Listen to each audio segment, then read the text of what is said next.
Sprinter өзүбүздүкү. Да, буюрса. Мына могул жерге эле основном 2 палет салынат. Мына бүгүн деле 3 палет салып келдим. Могу немеге чейин барды да, могу.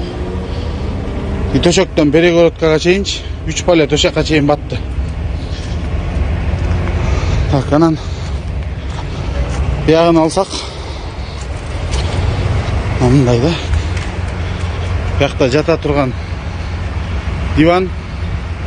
Атак могуга чейин палет батырсаңар болот. 4 палет ушакка чейин келет да. Алдыңкы сидениясын алып таштаганбыз. Өзүбүзгө удобство создавать этип. Жеңил машина катары эле шуулдап келип, шуулдап кетип, жүктөрдү ташып кызмат кыла бересиңер.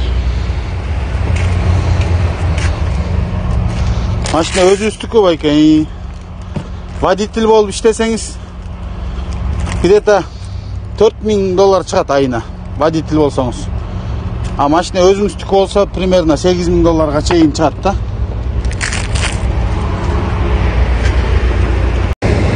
Машинанын сыртын алсак, жылы 2017. Узундугу Супер Макси. Максиден да мынчалык кусочиги бар да, ушул кусочиги аябай ролду ойнойт да, мо жаткан неменин кичине кененирээк болот да жаткангачы, мо Супер Максиники. Анан аркасын титан кылып койгонбуз. Жүккө жакшы туруштук берет да. Астын темир эле ойдон калтырганбыз, ходовканы өлтүрбөс үчүн. Темир жумшагыраак болот деп.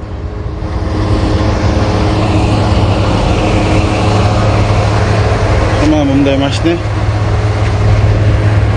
Биздин трак айдаган туугандарыбыздын 100% баардыгы келген жер Ларедо деген Мексика менен граница жерде Пайлот деген заправканын жанында турабыз. Кийинки жүктү күтүп атабыз, Кудай буйрса. Кийинки жүк берсе эле кайра эле кызмат кылып кетебиз кайра эле. Ошол жанагы пикап трака кызыгып, неме кылып аткан туугандарыбызга совет да. Пока документиңер келгичекти, кийинки сот болгонго чейин немеңер бузулуп калат да. Тикет алганда өзүңөргө кичине кыйыныраак болуп калат. Ошого чейин андан көрө дальнобой, спринтер дальнобой деген группалар бар немеде, Телеграмда. Ошака кирсеңер аябай көп объявлениялар. Требуется водитель на спринтер деп. Ошолордон деле кирип интерес кылып эле, пока водитель кылып бир 2 ай иштесеңер, анан кийин аракет кылып неме изденсеңер рассрочкага деле чыгат мо меникиндей машиналар. Баасын айта келсем $15000 алгам. Ошол жакшы иштесеңер 2 айда менчикке өтөт өзүңөргө. Андан кийинкиси өзүңөргө акырын кыбырай бересиңер. CDL'дей азабы бар, баары эле оңой көрө берет. Бирок опыт жокторго бул деле кыйын. Негизи CDL'чы. А спринтер Мирландыкындай 26 фит Мирландыкындай. Бул негизи спринтерден да жакшы, бокс-трактан да жакшы. Могу эки машина эң сонун жумушка 26 фит негизи жакшы да. Колдон келсе ушундай алганга аракет кылгыла. Алмаз байке, мынакей. Кудай буйрса жүк алдым Ларедодан. Мында бир палетти жүктөп берди. 90% ушундай эле бир палет жүктөп берет. Фиксировать этесиң да кете бересиң. Анда мында эле 2 палет, 3 палет жүктөбөсө, а так основной бир палет менен эле жүрө бересиз. 600 майлдын акчасы $550 болду да, $550 120сы соляркага кетет. Болду, расход жок байка, башка. Ичкен жегениң эле калганы. 120сы кетсе $430 600 майлга таза калат. Пятница күнү полный акчаны которуп коет картагачы. Бир жумада ушундай заказдан 5 алтыны кылсаң среднем жумасына $3000 чыгат. $3000 мейли ичкен жегениң менен кошуп отуруп $1000 расходко кетсе дагы $2000 калат. Bir айда $8000 чыгат да ошондо.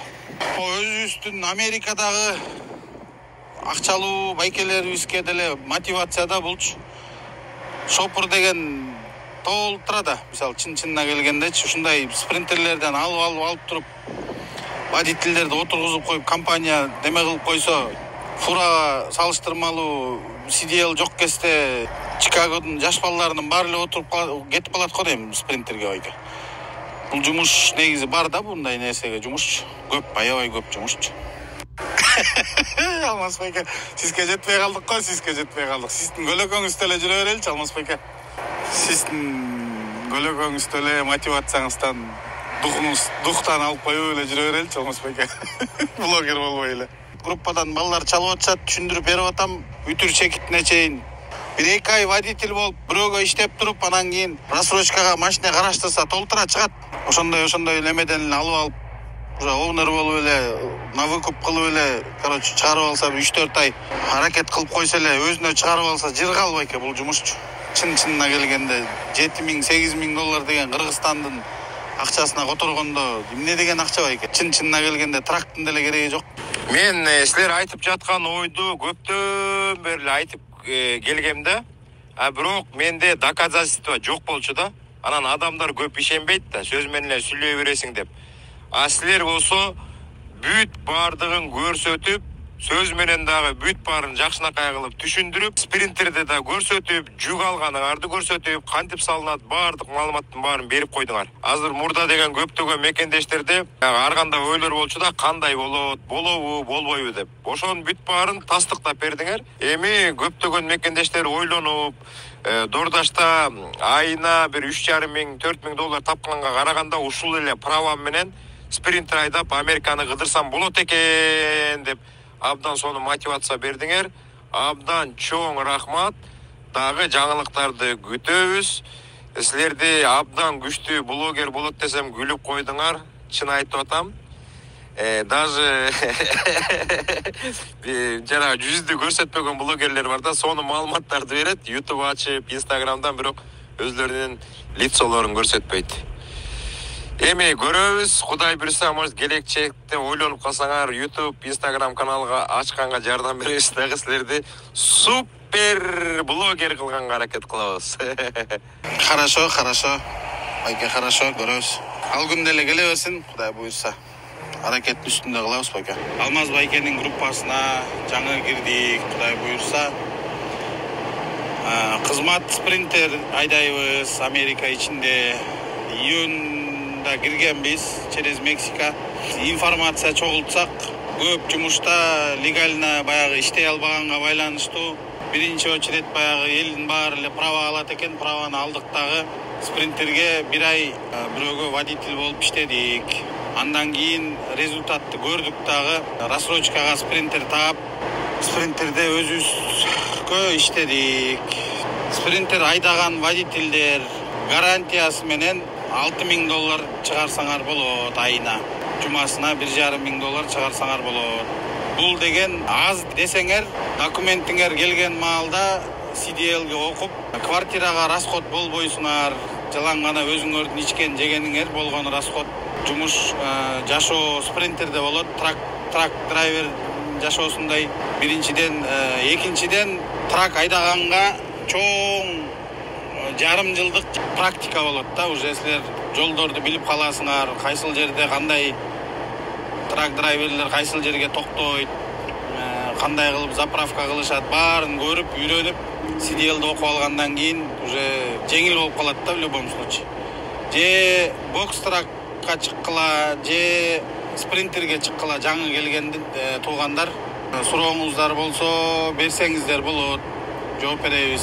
Ошо Америкадагы кыргыздарга кызмат кылганга күн болсо күн, түн болсо түн даярбыз. Алмаз байкенин мотивациясынан алган балдарданбыз. Спринтердеги жумуш тууралуу, жумушу оорбу, оор эмеспи, эмне ташыйсыңар деген суроолоруңуздарга негизи обычный Maxi Sprinterге 3 палет батат. Супер Maxi Sprinterге 4 палет батат. Ошо 4 палетке полный өзүңөрдүн машинеңердин размерин бересиңер диспетчерлерге. Диспетчерлерден деле Кудай буйрса алып калсаңар диспетчерлердин маселесин деле чечсе болот. Bir обычный негизи күнүмдүк ташыган жүгүң 1 палет, ашып кетсе 2 палет.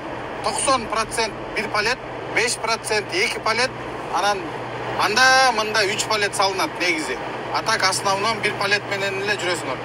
1 палет деген жанагы поддон, евро поддонду бuyakta палет дейт.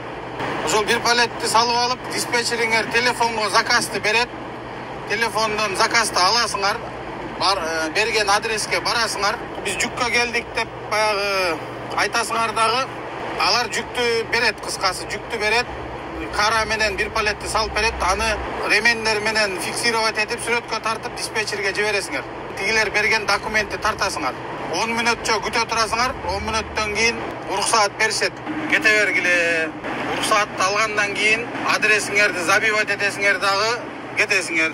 Жүктү жеткирген жерге барганда жүктү алып келдим деп баягы англисче айтасыңар дагы delivery деп документин бересиңер, макул деп эшигин ачат дагы баягы грузду түшүрүп алат. Түшүргөндөн кийин документиңерге кол коет, фамилиясын, атын, анан кийин колун коет, ошол күнкү датаны коет, сааттын убактысын коет. Ошол сүрөттү анан кийин пустой спринтерди сүрөткө тартып диспетчерге жөнөтөсүңөр, 10 мүнөтчө күтө турасыңар. Алар уруксаат берет. Болду, кете бергиле деп. Кетесиңер дагы жанагындай Pilot же болбосо Lafs деген чоң трак-стопторго барасыңар дагы. Чоң машинелер турган жерге турбай, берки жеңил машине турган жерге турганга возможность бар спринтер менен. Спринтердин эң жакшы жери ошол каалаган жериңерге жеңил машинедей кирип чыгып жүрө бересиңер. Ошентип пятницага чейин основной жумуш пятницага чейин, жумага чейин. Анан суббота, воскресенье заказ жок, бербейт. Анда мында эле бир чоочугансып берип калбаса, а так Америкада суббота, воскресенье эч ким деле иштебейт. Анан суббота, воскресенье өзүңөр дем аласыңар. Болбосо пятница күнү алысыраак расстояниядагы жүктү аласыңар, понедельник выгрузка кылып, спринтер айдасам мен канча сомдон жүк ташыйм деп, мисалы Алмазбайкелер айтып атпайбы, 3 сомдон алдык, 4 сомдон алдык майлына деп. Спринтерде 3 сом, 4 сом деген ал чоң машинелерде бунда 70 тиындан 1 сомго чейин болот майлына. Средним 80-90 тут жакшы жүк аз, начарыраак жерлер бар. Мисалы Майамиге барсаң, аяктан жүк чыгышы кыйын, аяктан арзаныраак алып алып чыгып кеткенге аракет кыласың. Диспетчерлерде ошол арзаныраак груз таап берип, хотя бы Атлантага чейин келип алсаңар, Атлантадан уже баасы жакшыраак жүктөр чыгып калат. Ошол средним 70 тиындан 1 сомго чейин жүк ташыйсыңар. Майды почти 1 ай болуп калат, почти 1 айда бир алмаштырасыңар. Ошо 1 айда примерно 15 миң майл жүргөндөй жүрүп каласыңар да примерно. 15 миң майлда мен алмаштырып атам майын. Лукас деген бир коюраак майды куйсаңар, өкөнүн вязкасы ва мотордун немесин көп отургузбайт экен, кольцаларынчы. Неме кылабыз, Алмазбайке, мен Кудай буйрса окуп CDL-ды аларым менен эле сизге чалам. Сизге чалып, байке алдым, кандай кылайын, фирмада машинелер болсо айтасыңар да, мына могу фирмага бар. О фирмада жакшы балдар бар, ошолордун машинелерин айдасаң жакшы деп. Анан кийин со временем Кудай буйрса алабыз өзүбүзгө деле. Практика в любом случае 1 ай, 2 ай алгычакты баары бир компанияга иштей турабыз да. Ассаламу алейкум, Алмазбайке. Ассаламу алейкум, Америкадагы бир тууган жердештер. Баардыгыңыздарга Германиянын Некарсулум шаарынан жагымдуу салам. Мен дагы сиздердин катарыңыздарды толуктап Германияда фура айдайм. Чехияга кирип запчасть алып чыгабыз. Audi заводко, Volkswagen заводко. Алмазбайке, сизге рахмат, ушундай группа ачып, алысты жакын кылып, каякта болбосо ошо видео тартып, өзүңүздүн жаңылыктарыңыз менен бөлүшүп, Америкадагы ошо фура трак айдаган биздин мекендештерди тартып, алар менен кызуу бир маек кылып сүйлөшүп, биз дагы ошол биякта турсак дагы сүйүнүп, Америкадагы ошо кыргыздардын ынтымактуу экенин көрүп, биз дагы сүйүнөбүз. Кудай буюрса бизге да насип болуп калса барып Американы көрөбүз, аякта да иштеп сиздердин катарыңыздарды толуктайбыз деген бир ишенич бар. Баардыгыңыздардын ишиңиздерге ийгилик, бөөдө кырсыктан алыс болуңуздар, аман эсен иштеп, ойлогон ой тилек максаттарыңыздар ишке ашып, аман эсен Кыргызстанга келиңиздер. Ийгилик баардыгыңыздарга. Ассаламу алейкум. Алмаздын группасында кыргыз жигиттер, кыздар. Андай тынсыңыздарбы? Сиздерге Сахалинден салам. Алмаз молодец экен. Дайыма ушинтип кыргыздар үчүн иштей берет. Кээ бирлер сүйлөй берет, алар эми билбеген адамдар, түшүнбөгөн адамдар сүйлөйт да. Даже мен мына айтам, 68 чыккан бир Американы көргүм бар. Кудай кааласа бир үмүттөр орун алып калса, бизге оңой эле берсе керек эсенелерге. Барып бир 10-15 күн туруп сен менен учурашып келсем деген бир оюм бар. Сага чоң рахмат. Мына кыргыздардын башын бириктирип группа ачып, сонун кабарларды айтып, акылдасатын үйрөтүп, ушунчалык жардам берип атасың. Бүт эле кыргыздар сага ыраазы болсо керек. Ошондой эле жарпы Америкада кыргыздарга ишиңерге ийгилик. Кандай тилектер болсо тилегиңердин ордунан орун берсин. Тынч болуп аман болгула. Алмазым сен дагы тынч болуп аман бол. Ушул кыргыздар үчүн иштеп атканың, үгүт насаат айтып аткандарыңа мен өтө кубанам. Себеби мен 20 жылдан ашык, бир 24 жылдан бери ушу Россия бергесинде иштейм. Ушул жерде иштеп пенсияга чыктым, азыр да иштеп атам. Кудайга шүкүр. Иширлик кыргыздар кайерде болсо дагы тынч болгула, аман болгула. Мен ойлойм, ушу бөтөн жердеги жүргөн кыргыз мекендештерибиз биздин Кыргызстанда караганда өтө ынтымак деп ойлойм. Себеби бизде дагы Россияда жүргөн мекендештерибиз көп жерлерде өтө ынтымак, сага окшогондой активист жигиттерибиз бар. Ошо активисттер көбөйсүн Кыргыздарда, ынтымак болойлу, дайым ынтымакта болуп, бири-бирибизди колдоп, ушул ден соолукта болуп, ким кандай тилектер болсо орундалсын. Тапкандарыңар жакшылыкка буйрусун, тынч болгула, аман болгула. Алмаз үкем сага чоң рахмат ушу группаң үчүн, кыргыздарды бириктирип, көп нерселерди айтып бергендериң үчүн.